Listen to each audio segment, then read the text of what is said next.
कैसे हो भाई? तो भाई उम्मीद है आप सब बढ़िया होगे। तो भाई आज आपके लिए एक और वीडियो लेके आ गया हूँ। भाई इस वीडियो में मैं आपको मर्सिडीज़ की पूरी रिव्यू दूंगा। 2015 मॉडल गाड़ी है, E250 है गाड़ी भाई मर्सिडीज़ की। भाई डीजल गाड़ी है, ज़बरदस्त चीज़ है।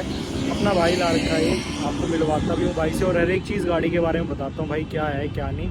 तो मिलते हैं चलो भाई वीडियो में। भाई ये रही वो भाई मर्सिडीज़ की E250 भाई 2015 मॉडल है और गाड़ी देख सकते हो भाई पूरी वेल मेंटेन्ड है और 60,000 किलोमीटर्स डन हो चुकी है गाड़ी के ऑलमोस्ट। भाई अभी तक कोई ऐसा गाड़ी में दिक्कत नहीं और बाकी मर्सिडीज़ है। बाकी भाइयों से मिलवाते हैं आपको। तो भाई ये आगे भाई अपने क्या लक्ष्य भाई? बढ़िया भाई। और भाई बस बढ़िया। और वो भाई उसे तो जानते ही होगे अपना हितू भाई। और दोस्तों भाई क्या हमारे भाई लेके आया आज एक मर्सिडीज़। तो जो भी हमारे भाई है ये यार सबसे बेस्ट इन सेगमेंट कार है मर्सिडीज़ की और ये सबसे ज़्यादा बिकती भी है। तो हमारे भाई आज अपना पर्सनल ओपिनियन देंगे। तो चलिए शुरू करते हैं सवालों की बौछार हमारे भाई के साथ। भाई वो मतलब ये कह सकते हैं बहुत अच्छी गाड़ी है। मैंने 2 गाड़ी चलाई है सबसे ज़्यादा, एक टाटा और एक मर्सिडीज़। ये तो भाई हमको पता, आप गाड़ी वो बढ़िया खींच के रखते हो। तो मैं बता रहा हूँ कि मतलब सेफ्टी पर्पस, ब्रेकिंग सिस्टम जो भी लगा लो, हर चीज़ से जो भी है कि कहाँ से भी निकले सभी देखे, वो मेरे को सबसे बेस्ट जो मेरा एक्सपीरियंस है वो मर्सिडीज़ कार का ही है। भाई आपने ये गाड़ी नई ली थी पुरानी ली थी? भाई ये मैंने सेकंड हैंड गाड़ी ली थी। तो भाई सेकंड हैंड में और भी ऑप्शन मिले होंगे आपको, लाइक जैसे BMW, Audi और भी कई ब्रांड आती हैं, वोल्वो वगैरह। बट भाई मर्सिडीज़ ही क्यों लिया आपने? भाई मर्सिडीज इसलिए ली कि इसका टोरा ही अलग है भाई। जहाँ से निकलो बंदे देखते ही हैं कि हाँ भाई मर्सिडीज है। और मेरे को शौक है जिसको बोलते हैं सीडान गाड़ियों का शौक है मेरे को।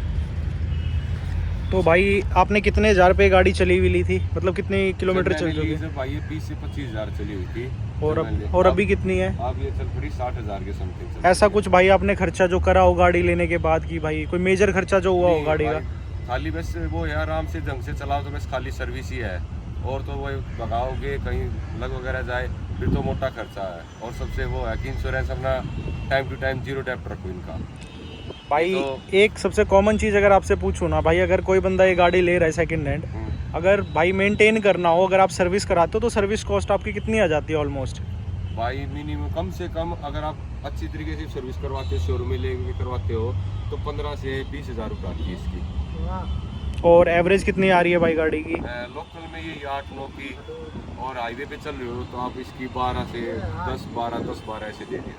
और भाई यहाँ पे मैं इस बात को भाई की बताना चाहूँगा भाई, जो ये गाड़ी है ना ये 2200 सीसी का इसमें इंजन है, वो भी डीजल टर्बोचार्ज। तो यार देख लो जब ये भी उस सेगमेंट के लेवल की हो के भी यार एवरेज इतनी दे रही है, बहुत बड़ी बात है भाई एक बात बताऊँ ना अगर आपको, तो जैसे भाई आजकल की ना जो SUV है ना गाड़ी, ऑफ रोड गाड़ियाँ बताते हैं भाई, उनमें भी इतनी चीज़ें नहीं आती भाई। इसमें ना 204 bhp ऑलमोस्ट आता है और 500 Nm का टॉर्क। आज भी भाई बहुत सी गाड़ियों में, इवन आप अच्छी कंपनी पे भी चले जाओ ना, आपको इतना भाई टॉर्क वगैरह बहुत कम ही गाड़ियों में देखने को मिलता है। और भाई मर्सिडीज़ ये चीज़ 2015 से दे रही है, तो मैटर करती है यार ये चीज़ें, अगर आप इन भाई बिज़नेस क्लास गाड़ियों पे जा रहे हो तो। भाई यार आप एक बात बताओ, ये गाड़ी चलने में कैसी है? भाई चलने बहुत अच्छी गाड़ी है ये। मतलब ये कह सकते हैं कि बिल्कुल मक्खन है। मक्खन मतलब बिल्कुल रोड से चिपक के चलती है। बिल्कुल ऐसी चलती है। मतलब इसमें 130-40 पे चलने के बाद तो ये भी नहीं पता चलता कि गाड़ी कुछ भगा रखी है। मतलब 150 से ऊपर जाने के बाद इस गाड़ी में पता चलता कि हाँ हमने गाड़ी भगा रखी है। मतलब कॉन्फिडेंस पूरा रहता है स्टीयरिंग। बिल्कुल कह सकते हैं कि मैंने इसमें ऐसे इमरजेंसी ब्रेक लिए हैं। अगर इसकी जगह कोई और गाड़ी होती ना तो शायद आज मैं ना बच पाता। ना भगवान कह रहा था क्यों करेंगे के साथ। बाकी हाँ यार सेफ्टी के मामले में तो ये सबसे बढ़िया है। और आप एक चीज़ मेरे को ये और बताओ, आप कभी ना कभी तो इंडिया के जैसे रोड होते हैं, सबको पता होता है कितने अच्छे रोड है यहाँ के, तो कभी ना कभी तो ऑफ रोड टाइप के रोड में फंसे होंगे, वहाँ इसने कैसा परफॉर्मेंस करा है? बस यही है कि इसकी जो ग्राउंड क्लियरेंस है वो बहुत कम है, बल्कि नीचे से टच हो जाती है ये। बस ये है ऑफ रोडिंग में, नहीं तो ऑफ रोडिंग का इसमें सिस्टम दे रखा है, दे रखे होंगे इसके अंदर ऑफ रोडिंग का भी और सैंड का भी। सैंड स्लो मतलब मल्टी मोड्स है, मल्टी मोड्स दे रखे हैं इसके अंदर। इन केस अगर आप कहीं पे जाते हो उसमें आप चेंज कर सकते हो। और आपने वैसे अंदाजन कितनी टच करी होगी? मैंने आज तक ये करी होगी 180। और ऐसे कार रोड अपने ये वैसे है ना, किसी के लिए वो नहीं है कि भगा के ही देखो आप भी, ये कभी कभी होता है भाई खाली रोड पे। और ये हमारे भाई है ये सेफ ही चलते हैं। हर बंदा भाई देखो सबको शौक होता है भगाने का, बाकी हम और स्पीड को प्रमोट नहीं कर रहे हैं। तो भाई और उस स्पीड में आपने ब्रेकिंग भी लेके देखी होगी, कैसी ब्रेकिंग थी?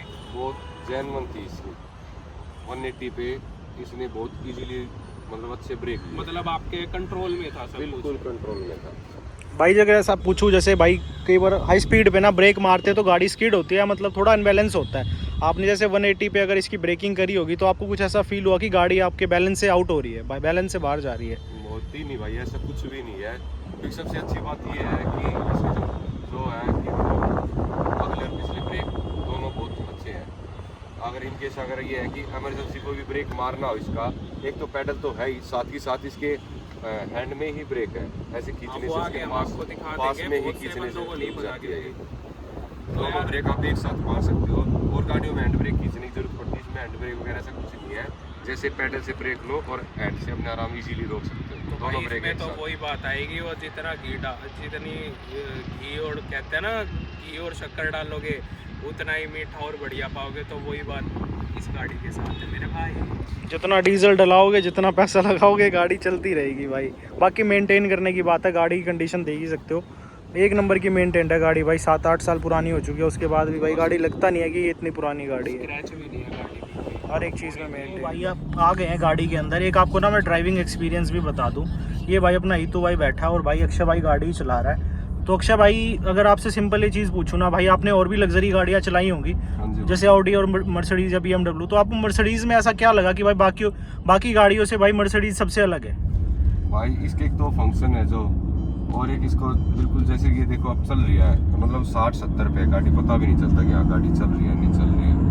ये देखो पता भी नहीं चलता कि चल रही है नहीं चल रही, कैसे भी चला सकते हो इजीली आप। और ब्रेकिंग सिस्टम भी इतना अच्छा है कि देखो एकदम ना कोई डिसबैलेंस ना कुछ। भाई गाड़ी 100 पे थी और गाड़ी हिली भी नहीं कहीं भाई हमको, मैं खुद आके बैठा हूँ, मेरे को भी फील नहीं हुआ। ये इसकी वजह से बिना सीट बेल्ट के देखा मैंने खुद अपने ऊपर प्रैक्टिकल करके, तो भाई बिल्कुल सही है। लेकिन भाई सीट बेल्ट हम जरूर डालेंगे। तो भाई आपको मैंने इस गाड़ी के ना बारे में पूरी एक रिव्यू बता दी, ऑनरशिप रिव्यू बता दिया भाई, मतलब क्या है कैसे है। कई बंदे कहते हैं भाई बहुत हाई मेंटेनेंस है, हाई मेंटेनेंस है भाई, उस हिसाब से ना चीज़ भी है। अगर आप इस बजट में एक अगर बिज़नेस क्लास गाड़ी ले रहे हो ना, तो भाई इस गाड़ी के अलावा कोई और ऑप्शन मिल जाएंगे, बट ठीक है भाई, जो बिज़नेस फील इस गाड़ी में है ना वो किसी और में नहीं है भाई। और बाकी इस गाड़ी के साथ एक ड्रैग भी आएगा भाई ऑडी का, बहुत जल्दी आने वाला है। तो भाई अगर आपको वीडियो पसंद आई हो तो भाई लाइक करना, चैनल को सब्सक्राइब करना और भाई वीडियो शेयर करना, और थोड़ा भाई सपोर्ट कर दो, आप लोगों की सपोर्ट की ज़रूरत है। और बाकी ऐसे वीडियो आपके लिए लाते रहेंगे, तब तक के लिए बाय बाय।